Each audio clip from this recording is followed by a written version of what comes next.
러시아의 전쟁을 지원하는 주요 통로가 차단되었습니다. 모스크바에서 크림반도까지, 지중해에서 카스피해까지 모든 지점이 전쟁터로 변했습니다. 하늘에서 크렘린의 공중 방어막이 뚫렸다.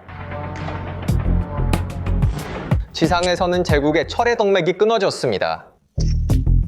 오늘 시베리아의 기차는 움직이지 않고 있습니다. 북한에서 온 탄약은 전선에 도달하지 않고 있습니다. 절박함의 역사적인 움직임으로 크렘린은 러시아의 가장 전략적인 자산이자 무유의 중추인 러시아 철도의 일부를 매물로 내놓았습니다. 이는 단순한 파산이나 금융 부조조정이 아닙니다. 이는 전선의 탱크에 탄약을 운반하고 시베리아에서 중국으로 석유를 운송하는 그 광대한 철강 네트워크의 질식을 의미합니다. 푸틴은 전쟁 자금을 마련하기 위해 러시아의 철제 제국을 조각조각 팔고 있습니다. 이 매각은 국내 수백만 노동자들에게 불을 지피고 있으며 해외에서는 중국과의 유일한 무역 반면에 불을 붙이고 있습니다. 러시아의 손댈 수 없는 요새가 이제 탈선했고 이 잔해 아래에는 정제뿐만 아니라 정권 자체가 놓여 있습니다. 이 모든 것은 크렘린의 닫힌 문 뒤에서 내려진 절정 문서로 시작되었으며 러시아의 경제적 무력함을 적나라하게 드러냈습니다. 러시아 철도, 즉 RZD는 국가의 지리적 통합을 보장하는 거대한 조직이지만 부채에 빠져 가장 가치 있는 자산, 즉 왕관의 보석을 팔아야 하는 상황에 처해 있습니다. 회사의 재무 계획에 가까운 소식통에 의해 유출된 정보에 따르면 RZD는 부채를 재융자하고 하루하루를 버티기 위해 연방 화물 운송 회사 FGC의 지분 49%를 매각하려 하고 있습니다. 이 매각의 규모는 상황의 심각성을 나타내는 중요한 지표입니다. 이 거대한 구조물, 13만 4천 대 이상의 화차를 관리하는 러시아의 두 번째로 큰 철도 운영자의 평가액은 겨우 440억 루블입니다. 이 수치는 회사의 실제 가치보다 훨씬 낮은 헐값입니다. 다시 말해, 크렘린은 헐값의 현금 흐름을 위해 미래를 희생하고 있습니다. 상황은 지분 매각에 국한되지 않습니다. 회사의 총 부채 부담은 4조 루블, 즉 약 500억 달러에 달합니다. 이 기관은 국가가 너무 커서 실패할 수 없다고 여기는 곳이지만 이제는 자체 부계를 견딜 수 없으며 모스크바의 상징적인 모스크바 타워마저도 1,930억 루블에 매각 대기 중인 부동산 목록에 올랐습니다. 이 재정적 붕괴의 현실은 그야말로 붕괴에 다름없습니다. 2025년 첫 9달 동안 RZD의 화물 수송 능력이 30% 감소한 것은 시스템이 사실상 정지 상태에 있음을 보여줍니다. 회계장부의 이 빨간 선들은 실제로 녹슨 철로와 움직이지 않는 화물차의 반영입니다. 러시아의 기차가 움직일 수 없는 이유는 수십억 달러의 예산이 아니라 단지 몇 센티미터에 불과한 금속 부품에 있습니다. 러시아는 육군보다 철도 군대에 가깝습니다. 그 물류 교리는 철도를 따라 수천 킬로미터에 걸쳐 탱크와 탄약을 운송하는 원칙에 기반을 두고 있습니다. 그러나 지금 우리가 보고 있는 것은 이 교리의 심장을 꿰뚫는 기술적 단검입니다. 이 위기의 이름은 군사보고서와 유출된 산업문서에 매우 특정한 용어로 나타납니다. 카세트형 테이퍼 롤러 베어링. 이 기술 용어는 복잡하게 들릴 수 있지만 그 영향은 현장에서 파괴적입니다. 푸틴의 자부심과 기쁨인 현대화된 혁신적인 25톤 축하중의 화물차는 구식 소련 스타일의 오일 충전 베어링으로는 작동할 수 없습니다. 이 화물차들은 탱크, 중장갑차, 석탄을 운송하도록 설계되었으며 전체 차량의 40%를 차지합니다. 여기서 문제가 시작됩니다. 이 주요한 부품의 제조업체인 스웨덴의 SKF, 미국의 팀켄, 그리고 암스테드 레일은 전쟁 직후 러시아 시장에서 완전히 철수했습니다. 서방 기술이 빠져나가면서 러시아의 물류는 막혔습니다. 모스크바의 이 위기에 대한 해결책은 예상대로 동쪽으로 눈을 돌리는 것이었습니다. 중국 제조업체와 국내 산업에 이 격차를 메우도록 요청되었습니다. 그러나 금속봉학은 정치적 명령에 의해 굽힐 수 없습니다. 서구에서 만든 베어링은 진공가스 제거 강철 기술을 사용하여 생산됩니다. 이것은 금속에 미세한 공기방울이 남아있지 않으며 강철의 엄청난 밀도를 가진다는 것을 의미합니다. 이 품질 기준은 중국에서 역설계된 복제품에서는 발성할 수 없었습니다. 그 절반은 공학에서 스폴링으로 알려진 재앙이었습니다. 이 저품질 베어링은 무거운 탱크를 실은 기차의 바퀴 아래에서 과도한 하중과 열로 인해 표면에서 두각이 떨어져 나가며 부서지기 시작했습니다. 원래 SKF 베어링은 80만 킬로미터 동안 유지 보수가 필요하지 않았습니다. 그러나 현지 복제품은 8만 킬로미터에서 분해됩니다. 이것은 단순한 고장이 아니라 체계적인 파괴입니다. 베어링이 과열되면 선로를 따라 있는 핫박스 감지기가 이 열을 감지하고 자동으로 기차를 잠깁니다. 시베리아 한가운데에서 영하 39에 멈춘 단 한 대의 기차가 물류체인에서 뒤에 대기 중인 50대의 기차를 멈추게 합니다. 이것은 물류에서 혈전증이라고 불립니다. 그러나 러시아 철도가 직면한 유일한 문제는 바퀴에 있는 것이 아닙니다. 기관차 엔진에 치명적인 리듬 장애가 있습니다. 러시아의 주요 화물 기관차, 특히 현대적인 2TE 25KM 시리즈 디젤 거인들은 중요한 부품에서 서방에 완전히 의존하고 있었습니다.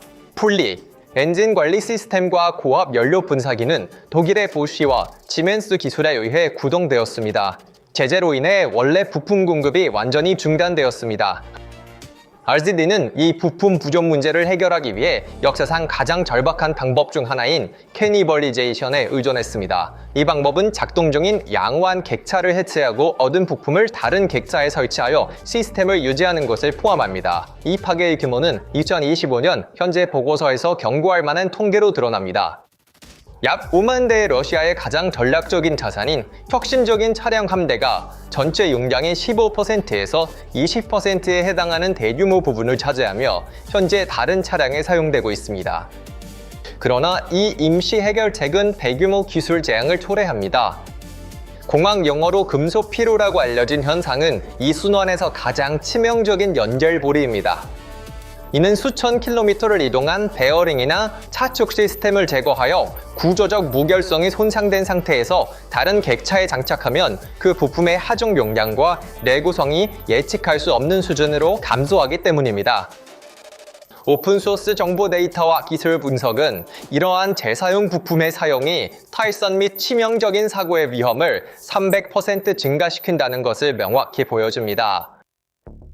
시베리아의 혹간 속에서 60톤 T-50 탱크나 폭발성 탄약을 실은 기차의 바퀴에 작은 낡은 금속 부품이 균열이 생긴다고 상상해보세요. 그 순간 단순한 기차 사고가 아닙니다. 전선으로 가는 물류 라인이 몇 주 동안 중단되는 재앙으로 변합니다.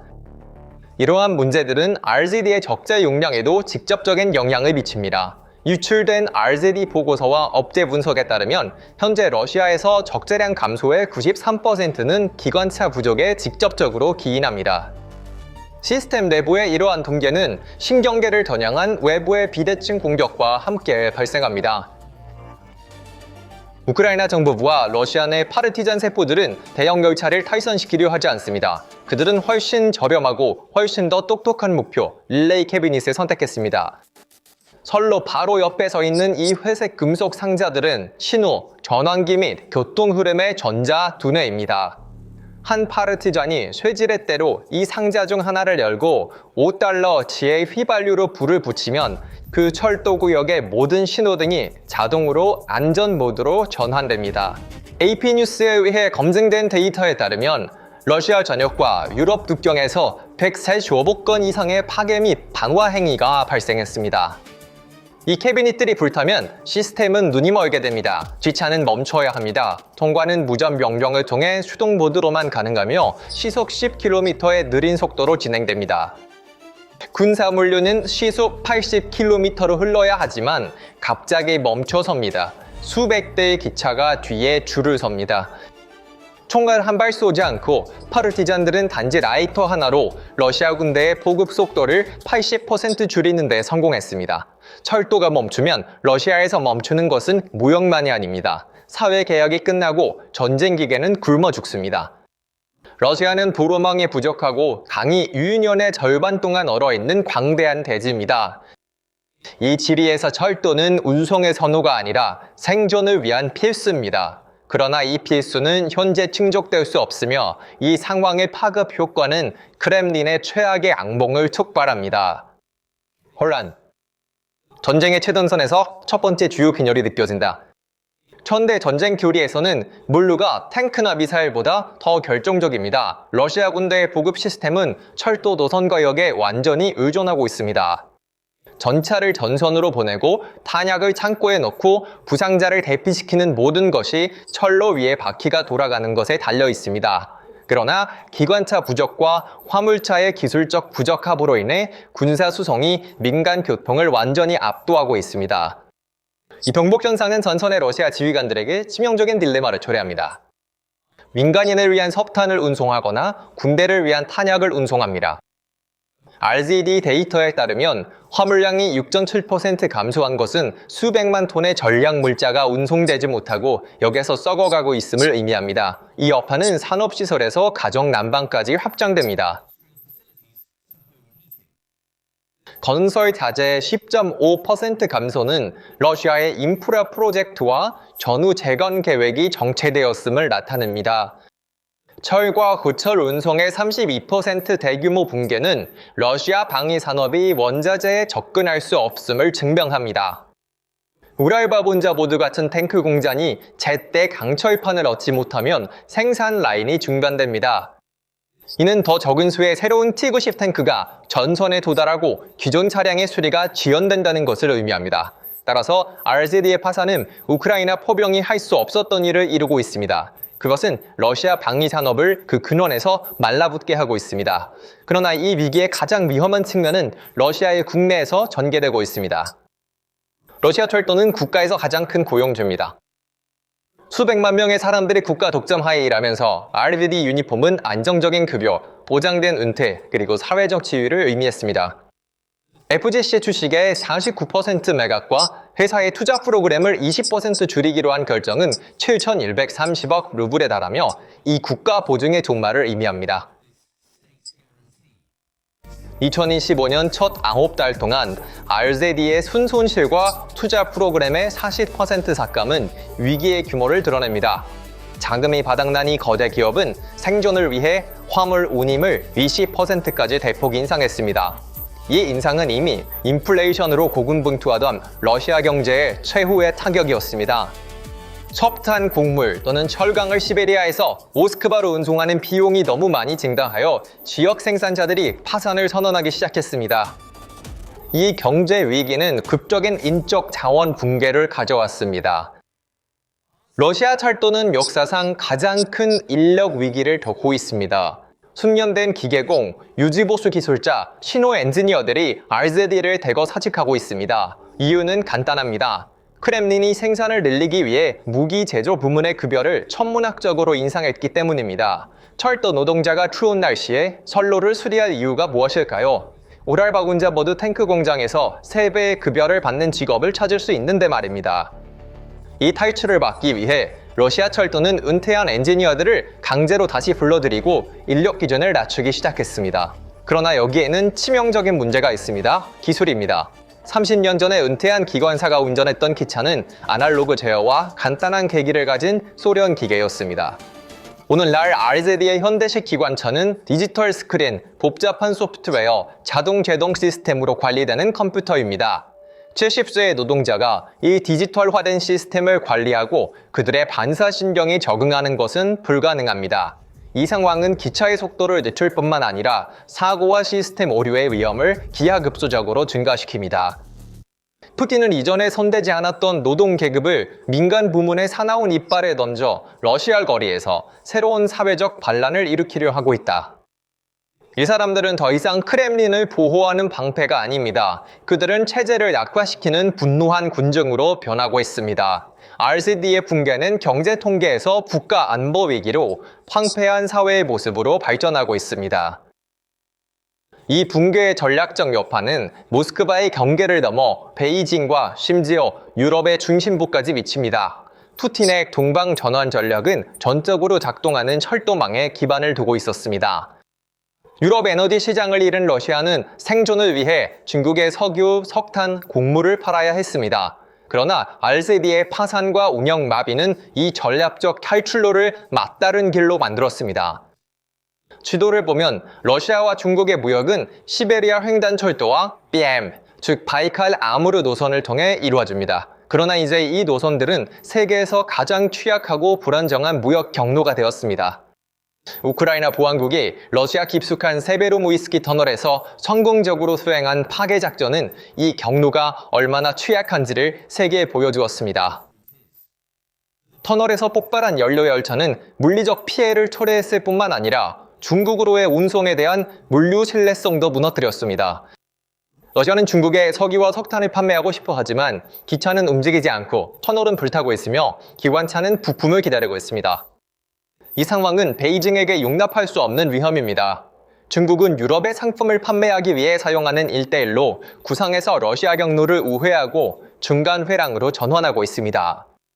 다시 말해 러시아는 글로벌 무역의 주요 경유국으로서의 지위를 잃고 고립된 수렁에 빠진 외톨이 국가가 되고 있습니다. 더 나쁜 것은 이러한 물류 붕괴가 러시아의 동맹국들에 대한 건의도 약화시키고 있다는 점입니다. 카자흐스탄과 같은 국가들은 러시아의 철도 혼란을 피하기 위해 자체 경로를 개발하고 있습니다. RZD의 투자 예산이 20% 대폭 삭감되면서 동부 폴리곤의 확장 프로젝트가 보류되고 있습니다. 이 프로젝트들은 아시아 시장에 개방하려는 러시아의 비전의 초석이었습니다. 이제 그 비전은 산더미 같은 부채와 고철 아래에 짓눌려 있습니다. 이 상황은 푸틴이 러시아 국민과 엘리트와 맺은 묵시적 합의를 약화시킵니다. 왜 과도제 인사들이 자신들의 상품을 수출할 수 없는 나라에 머물겠습니까? 러시아의 대기업인 로스네프트와 가즈프롬은 RZD의 운송 능력 감소로 직접적인 영향을 받고 있으며 서로에 대한 부채가 증가하고 있습니다. 이 내부 경제 전쟁은 크렘린 내 권력 중심을 서로 대립하게 만드는 공황 환경을 조성하고 있습니다. 러시아가 유럽에서 사보타주를 조직하여 서방의 안보 자원을 고갈시키려 하는 동안 자국 내의 불은 끌 수 없습니다. 사실 러시아의 철도 시스템은 국가 전체 상황의 완벽한 은유입니다. 외부에서는 거대하고 위협적이지만 내부적으로는 부채에 빠져 방향을 잃고 무너져가는 잔해입니다. 푸틴은 전략적 수에 걸려 있습니다. 철도를 구하기 위해 전쟁을 멈춰야 하지만 전쟁을 계속하기 위해 철도를 마지막 나사까지 소모해야 합니다. 그리고 지금 우리가 보고 있는 것은 이 수진의 마지막 단계입니다. 러시아 철도의 붕괴는 단순한 기업 파산이 아니라 러시아 연방이 국가로서 기능을 상실했다는 가장 구체적이고 부인할 수 없는 증거입니다. 50억 달러의 부채, 16년 만에 최저 운송 능력, 그리고 왕관 보석의 경매. 이 모든 것은 전쟁을 하루 더 연장하기 위해 크렘린이 국가의 미래를 저당 잡혔다는 것을 보여줍니다. 푸틴은 승리의 환상을 위해 러시아를 지탱하는 척추를 부러뜨렸습니다. 이제는 되돌릴 수 없는 길입니다. 기관차가 멈추면 공장은 조용해지고 탱크는 멈추며 결국 거리에서 목소리가 나오기 시작합니다. 그 거대한 철강 네트워크는 한때 러시아의 힘을 상징했습니다. 이제 그것은 녹슨 묘비로 변하고 있습니다. 크렘린이 아무리 많은 선전을 퍼뜨려도 움직이지 않는 화물차의 침묵 속에서 진실은 울려 퍼집니다. 그리고 그 엔진이 멈추면 다시 시작할 돈도 기술도 시간도 남아있지 않을 것입니다. 러시아에게 길의 끝은 선로의 끝입니다. 그래서 이에 대한 당신의 생각은 무엇인가요? 댓글로 의견을 공유해주세요. PPR 글로벌의 특별 분석에 대해 계속 정보를 얻으려면 채널을 구독하고 알림을 켜는 것을 잊지 마세요. 저희를 선택해주셔서 감사합니다. 선택해주셔서 감사합니다. 선택해주셔서 감사합니다.